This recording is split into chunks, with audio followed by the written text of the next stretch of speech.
Hi students, exercise 8.4 algebra of elements. So already நம்ம exercise 8.3 பார்த்தோம், அதுவும் probability தான். 8.4 probability தான். So the probabilityல அந்த ரெண்டு exerciseக்கும் என்ன differenceனா 8.3 நம்ம formulas என்ன யூஸ் பண்ணுவோம்னா only two formulas தான் யூஸ் பண்ணுவோம். ஒன்னு P of A equal to number of A by number of S use பண்ணுவோம்.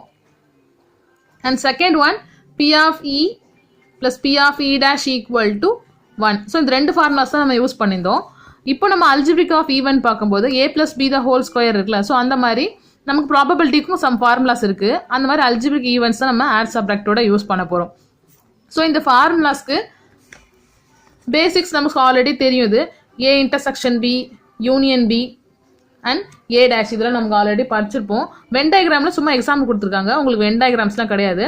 ஸோ இன்டர்செக்ஷன் நமக்கு என்னது, டூ செட் ஆஃப் எலமெண்ட்ஸ் இருக்கு. இங்க டூ ஈவெண்ட் இருக்கு, ஏன்னு ஒரு ஈவெண்ட், பின்னு ஒரு ஈவெண்ட். ஸோ அந்த ரெண்டு இடமும் இன்டர்செக்ட் ஆகிற இடம் தான் இது இன்டர்செக்ட். யூனியன் மீன்ஸ் இது ஃபுல்லாக கொடுத்துருக்காங்க, நீங்க பார்க்க கூடாது, ஒன்லி டார்க்காக இருக்கிறது தான் பார்க்கணும். ஸோ இந்த யூனியன் என்பது இந்த டூ பிளேஸ் தான். ஸோ இது மட்டும் நம்ம கொடுத்துருக்காங்க டார்க்காக இருக்கு அப்படின்னு நினைக்கூடாது, இது ரெண்டும் சேர்ந்து இருக்கு. ஸோ யூனியன் மீன்ஸ் ஏபி, இதுல இருக்கு எல்லா ஃபுல் வேல்யூஸும் நமக்கு தேவை தான். ஸோ ஏ யூனியன் பி, இன்டர்செக்ஷன்னா காமன், யூனியனா ஃபுல் வேல்யூஸும் எடுத்திருக்கோம். அடுத்து பாருங்க ஏ பார். ஸோ நீங்க லாஸ்ட் இயர் 9th கூட படிச்சிருப்பீங்க, மேலே ஏ டேஷ் ஏ காம்ப்ளிமெண்ட் கொடுத்துருப்பாங்க. ஸோ அதான் இது இப்போ எப்படி கொடுத்துருக்காங்கன்னா பார். ஸோ இப்போ ஏ டேஷ் எப்படி படிச்சிருப்பீங்க, ஏ டேஷ் தான் ஏ இருக்க வேல்யூஸ் எல்லாம் விட்டு பேலன்ஸ் இருக்க யூனிவர்சல் செட் எழுதிருப்போம். அதே மாதிரி தான் இங்கேயும் ஏ டேஷ்னாலும் ஏ பார்னாலும் ஒன்று தான். ப்ராபபிலிட்டின் போது ஏ பார்னு யூஸ் பண்ணுறாங்க. ஸோ ஏ பார்ன்றது நம்ம எப்படி யூஸ் பண்ணோம்னா ஏ வேல்யூ தவிர பேலன்ஸ் இருக்க எல்லாத்தையும் யூஸ் பண்ணும். நம்ம கம்பேர் எதோட பண்ணுவோம் எப்போவுமே, யூனிவர்சல் செட்டோட. ஸோ இங்கே யூனிவர்சல் செட்டுக்கு பதிலாக சாம்பிள் ஸ்பேஸ்ன்னு சொல்லுவோம்ல. ஸோ அதே மாதிரி தான் சாம்பிள் ஸ்பேஸோட கம்பேர் பண்ணும்போது ஏல இருக்க வேல்யூஸ் எல்லாத்தையும் விட்டுட்டு பேலன்ஸ் இருக்க சாம்பிள் இருக்கிறது எது பேர் தான் இது ஏ பார். ஸோ ஏ பார்னா ஆல்ரெடி சொல்லியிருக்கேன், என்ன ஒரு கான்செப்டை பொறுத்து இருக்குமோ அதுக்கு ஆப்போசிட்டாக இருக்கிறது தான் ஏ பார். ஸோ ஏன்றது ரெட் கார்டுனா ஏ பார்னா நாட் ரெட் கார்டுன்னு அர்த்தம். ஸோ அதே தான் ரெண்டுத்துக்குமே இதில் இருக்கிற வேல்யூஸ் இதில் இருக்காது அப்படி சொல்லியிருக்காங்க. இதுக்கு தேவையான ஃபார்முலாஸ் பார்க்கலாம். ஸோ ஃபர்ஸ்ட் ஒன் பாருங்க நோட்டில், A intersection A bar equal to empty set. ஏன்னா எப்படி இருக்கும் பாருங்க, ஏ வேல்யூஸ் 4 5 6 7 இருக்குன்னு வச்சுக்கோங்க. ஏ வேல்யூ ஏ பார்னா என்ன சொல்லியிருக்கேன், ஏன்னா ஒரு வேல்யூ இருக்குன்னா ஏ பார்னா அதுல இல்லாத வேல்யூஸ் தான் இருக்கும். அப்படின்னா இதுல என்ன இருக்கும், 1 2 3 தான் இருக்கும். இங்க 4 5 6 7 இருக்கு, இங்க 1 2 3 இருக்கு. இது ரெண்டுலயும் ஏதோ காமனா இருக்கா பாருங்க, இல்ல இன்டர்செக்ஷன் தானே. ஸோ ஏக்கும் ஏ பார்க்கும் எப்பவுமே காமன் வேல்யூஸ் இருக்காது. ஏன்னா ஏ என்ன இருக்கும் அதுக்கு ஆப்போசிட்டா தானே இருக்கும், ஏ இன்டர்செக்ஷன் இருக்கும், அதுல இருக்க எதுவுமே காமனா இருக்காது. ஸோ அதனால தான் இன்டர்செக்ஷன்றது எம்டி செட்டா தான் எப்பவுமே இருக்கும். ஸோ இது ரிசல்ட் ஞாபகம் வச்சுக்கோங்க, 1 மார்க்ஸ்ல கேட்பாங்க. Next one, A union A bar equal to S.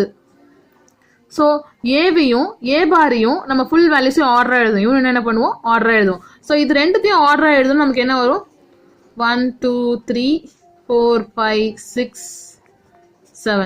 So இருக்கிற எல்லா நம்பர்ஸுமே வந்துருச்சு. இந்த எல்லா நம்பரும் கன்ஃபார்மாக எதில் இருக்குன்னா சாம்பிள் ஸ்பேஸில் தான் இருக்கும். ஸோ யூனியன் நீங்கள் படிச்சிருப்பீங்க 9th, அது பேர் தான் இப்போ என்ன இருக்கு, சாம்பிள் ஸ்பேஸ். யூனிவர்சல் செட்டு தான் சாம்பிள் ஸ்பேஸ்ன்னு சொல்கிறோம். ஸோ ப்ராப்ளத்துக்கு என்ன நம்பர் தேவையோ அது ஃபுல்லாகவே இருக்கும் அப்படி சொல்லியிருக்காங்க. ஸோ இன்டர்செக்ஷன் கண்டுபிடிக்கும் போது காமனாக ஒன்று கூட இருக்காது.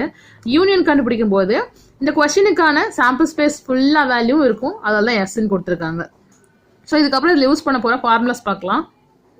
ஸோ எக்ஸசைஸ் 8.4 நம்ம பார்க்க போகிற இந்த 5 ஃபார்முலாஸ் தான் யூஸ் பண்ண போகிறோம். ஃபர்ஸ்ட் ஒன் பாருங்க, P of A union B equal to P of A plus P of B minus P of A intersection B. So A union B, P of Aவும் Bயும் ப்ளஸ்ல இருக்கும், மைனஸ்ல A intersection B இருக்கும். அடுத்த formula பாருங்க, second one, P of A union B equal to P of A plus P of B தான். இதுல இந்த part மட்டும் இருக்கவே இருக்காது, minus P of A intersection B இருக்காது. ஏன் அப்படி இருக்காதுன்னா மியூச்சுவலி எக்ஸ்க்ளூசிவ் ஈவெண்ட்ல கொஸ்டின்ல எப்ப கேட்கறாங்களோ அப்போ எப்படி இருக்குன்னா P of A intersection B கன்ஃபார்மா 0வா தான் இருக்கும். ஸோ இது ரெண்டும் மியூச்சுவலா இருக்கும்போது அது வேல்யூஸ் எதுவுமே என்ன இருக்காது, காமனா இருக்காது. ஸோ அதனால தான் என்ன கொடுத்துட்டோம், 0ன்னு கொடுத்துட்றாங்க. ஓகேவா, A value B value mutually equal, ரெண்டுமே ஒரே மாதிரி இருந்துச்சுன்னா அப்போ இன்டர்செக்ஷன் வேல்யூஸ் இருக்காது. ஸோ அதனால மியூச்சுவலி எக்ஸ்க்ளூசிவ்னா நீங்க இதே ஃபார்முலாஸ் கூட யூஸ் பண்ணிக்கலாம். மியூச்சுவலி எக்ஸ்க்ளூசிவ் நம்ம கொடுத்துட்டாங்கன்னா A intersection B equal to 0ன்னு எடுத்துக்க வேண்டியதுதான். அப்போ 0 எடுத்துட்டா இந்த வேல்யூஸ் போயிடும் தான். அதனால தான் ஃபார்முலாஸ் இப்படி கொடுத்தாங்க. ரெண்டு ஃபார்முலாயும் ஒன்று தான். மியூச்சுவலி எக்ஸ்க்ளூசிவ் ஈவெண்ட் கொடுத்துட்டாங்கன்னா ஏ இன்டர்செக்ஷன் பி 0 நம்ம எடுத்துக்க வேண்டியதான். நெக்ஸ்ட் சப்டிவிஷன் 3 பாருங்க. இது வரைக்கும் நம்ம பார்த்து 2 ஈவெண்ட்ஸ், இப்போ 3 event, A B C 3 events இருக்கு. A union B union C equal to P of A, P of B, P of C. Already A plus B plus the whole square formula இருக்க மாதிரி தான் இதுவும் இருக்கும். Three வேல்யூஸ்க்கு union கண்டுபிடிக்கணும். இண்டிவிஜுவலாக எழுதுங்க. அதுக்கப்புறமா எப்பவுமே நம்ம சைக்கிள் ஃபார்மேஷனில் எழுதும்ல ஏபிசின்னு சொல்லிட்டு ஆர்டராக எழுதும்ல A B C. So P of A intersection B, B intersection C, C intersection ஏன்னு எழுதிக்கணும் தான். நெக்ஸ்ட் முடிஞ்சிருச்சா? இந்த மூணுமே இன்டர்செக்ஷனில் போட்டுக்கோங்க. லாஸ்ட்டாக இது எல்லாமே இன்டர்செக்ஷனில் போகணும். P of A intersection B intersection C formula இதோட தான் கம்ப்ளீட் ஆகும். இண்டிவிஜுவல் வேல்யூஸ் ரெண்டு நம்ம என்ன பண்ணணும், இன்டர்செக்ஷனில் எழுதணும். டூ வேல்யூஸும் அதுக்கப்புறம் த்ரீ வேல்யூஸையும் இன்டர்செக்ஷனில் எழுதணும். அடுத்து பாருங்க fourth one, P of A intersection P of A intersection B bar equal to P of A minus P of A intersection B. So நீங்கள் லாஸ்ட் இயர் கூட ஒரு ஃபார்முலா படிச்சிருப்பீங்க. A minus Bன்னு ஒரு formula படிச்சிருப்போம். A minus Bன்னா நமக்கு என்னது, எந்த value நமக்கு செகண்டாக இருக்கோ அந்த வேல்யூ மைனஸ் பண்ணிடுவோம்ல. அதே மாதிரி தான் இங்கே என்ன பார் வேல்யூ இருக்கோ அப்போ என்ன பண்ணணும், அந்த வேல்யூஸை எடுத்துடணும். இதே ஃபார்முலா தான் நம்ம யூஸ் பண்ணுறோம். இங்கே பாரில் கேட்டிருப்பாங்க. ஸோ அப்படின்னா என்னது, A வேல்யூஸ் இருக்கும் B வேல்யூஸ் இருக்காது. ஓகேவா? ஏன்றது ரெட் கார்டுன்னு வச்சுக்கோங்க, பீன்றது கிங்னு வச்சுக்கோங்க. ஓகேவா? ஏன்றது ரெட் கார்டு, பீன்றது கிங்கு. ஸோ ஏ இன்டர்செக்ஷன் பீனும் போது ஏ வேல்யூ எடுத்துக்கணும், பி வேல்யூ தேவையில்லை. அப்போது ரெட் கார்டு ஃபுல்லாக எடுத்துக்கணும். அதில் பி இருக்கக்கூடாதுன்னு சொல்லியிருக்காங்களே, அப்போ ரெட் கார்டில் நம்ம எதை எடுத்துக்கணும், கேவை மட்டும் எடுத்துக்கணும். பேலன்ஸ் அப்போ எத்தனை கார்டு இருக்கும், 12 கார்ட்ஸ் தான் இருக்கும். அதே மாதிரி தான் ஏ இன்டர்செக்ஷன் பி பார்னா என்ன பார் போட்டிருக்கோம் அந்த ஃபார்முலா எடுத்துடணும். இதே ஃபார்முலா தான் அங்கே பார் போட்டிருக்கும். இங்கே யூனியனுக்கு பதிலாக இன்டர்செக்ஷன் இருக்கும். ஸோ இந்த ஃபார்முலா தனியாக படிச்சுக்கோங்க. So A intersection B bar equal to P of A minus P of A intersection B. So same இது எல்லாமே இன்டர்செக்ஷனில் தான் இருக்கும். அது ஞாபகம் வச்சுக்கோங்க. இங்கே ஏ பார் இருக்கா, அப்போ ஏவை தவிர பேலன்ஸை போட வேண்டாம். P of B minus P of A intersection B. இது ரெண்டும் காமனாக தான் வரும்.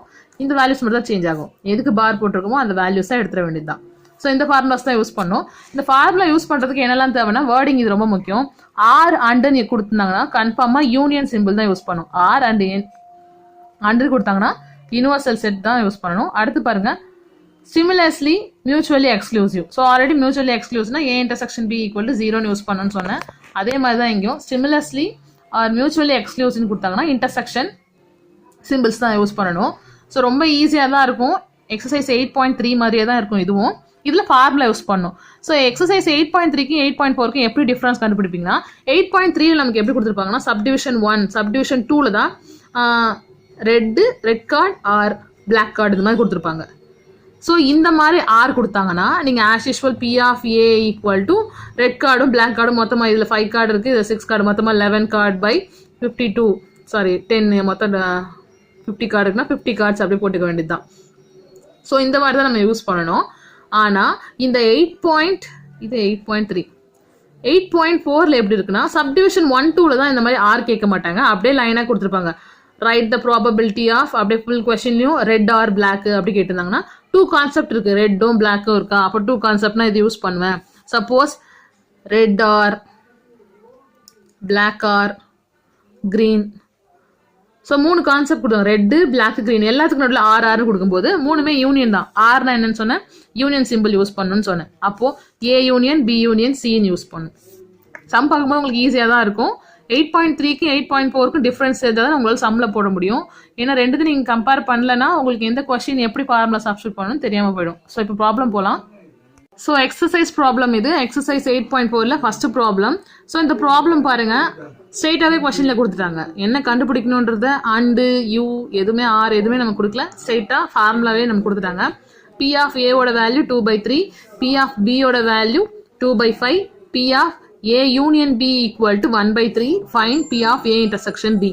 ஸோ இந்த 4 வேல்யூஸும் வர மாதிரி ஃபார்முலாஸ் நமக்கு தெரியும். ஸோ ஃபார்முலா நமக்கு என்னது, ஃபர்ஸ்ட் ஆஃப் ஆல் எப்பவுமே நம்ம ஆன்சர் எழுதும்போது என்ன பண்ணணும்னா கிவனில் கொடுத்துருக்கிறதுலாம் எழுதிக்கணும். அப்போ தான் நமக்கு ஈஸியாக கண்டுபிடிக்க முடியும். ஏன்னா நம்ம இந்த மாதிரி கொஸ்டின் எழுதுவோம், டெஸ்ட்டில் எழுத போகிறதில்ல.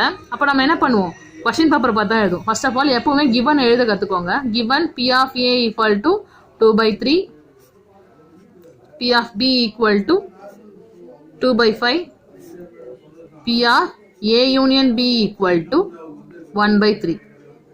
ஸோ இதெல்லாம் யூஸ் பண்ணி நம்ம கண்டுபிடிக்க போகிறோம். என்ன கண்டுபிடிக்க போகிறோம், find P of A intersection B தான் கண்டுபிடிக்க போகிறோம்.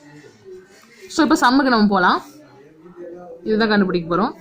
சம் நம்ம இதுக்கு ஃபுல்லாக 4 வேல்யூஸுமே இருக்க மாதிரி நமக்கு என்ன ஃபார்முலா இருக்குது, இந்த 4 வேல்யூஸ் இருக்க மாதிரி A union B equal to P of A plus P of B minus P of A intersection B.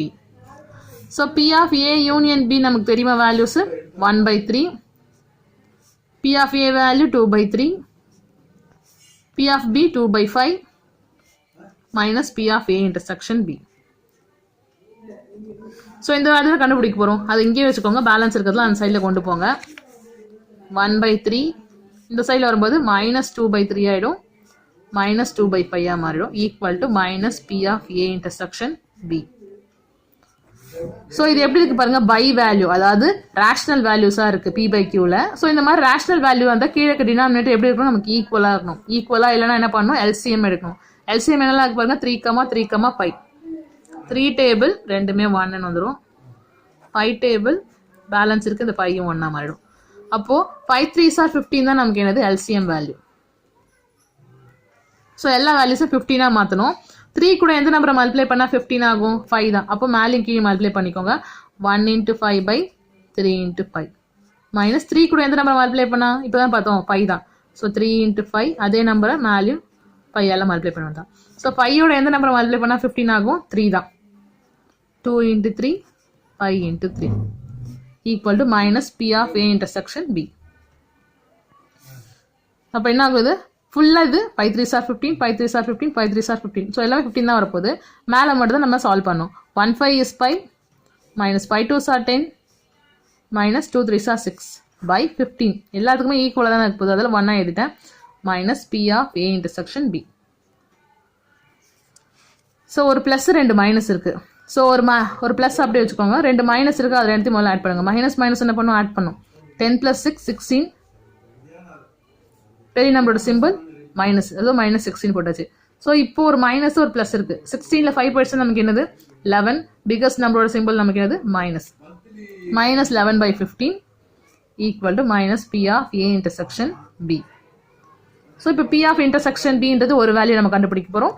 11/15ன்றது ஒரே ஒரு வேல்யூ தான். ஸோ ரெண்டு சைட்லையும் ஒரே வேல்யூஸ், அதாவது இங்கேயும் ஒன் வேல்யூ இங்கேயும் 1 வேல்யூ இருந்ததுன்னா போத் சைடில் இருக்க சிம்பிள்ஸ் மைனஸாக இருந்தால் கேன்சல் பண்ணிக்கலாம். So P of A intersection B equal to 11/5. Answer find out பண்ணியாச்சு. Homework problem. If P of A equal to 0.37, P of B equal to 0.42, P of A intersection B equal to 0.09, find the P of A union B. So இது first ப்ராப்ளமாக homework போடுங்க. And second one பாருங்க, இந்த question number 9.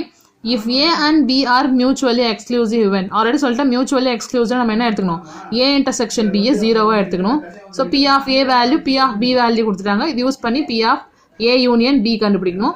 So ஈஸியாக தான் இருக்கும். நான் நிறையா ஹோம்ஒர்க்ஸ் கொடுத்துருக்கேன், அந்த ஹோம்ஒர்க்ஸ் எல்லாம் ஆல்மோஸ்ட் உங்களுக்கு எக்ஸாம்பிள் அப்படின்லாம் யூனிட் எக்ஸசைஸ் இருக்கும். அதுவும் இல்லைன்னா அடிஷ்னல் கொஸ்டின் கொடுக்குறேன்னா உங்களுக்கு நிறையா குவார்டர்லி ஹாஃப் இயர்லியில் வர எல்லா எக்ஸாம்ஸுமே ஓன் கொஸ்டின்ஸ் உண்டு உங்களுக்கு எப்பவுமே 10th. ஸோ அதனால இந்த கொஸ்டின்ஸு நீங்கள் கிளாஸ் ஒர்க்லேயே போட்டுக்கோங்க, தனியாக ஒரு ரஃப் நோட்லேயே எழுதுன்னு சொல்லிட்டு அதை வேஸ்ட் பண்ணாதீங்க. Thank you students.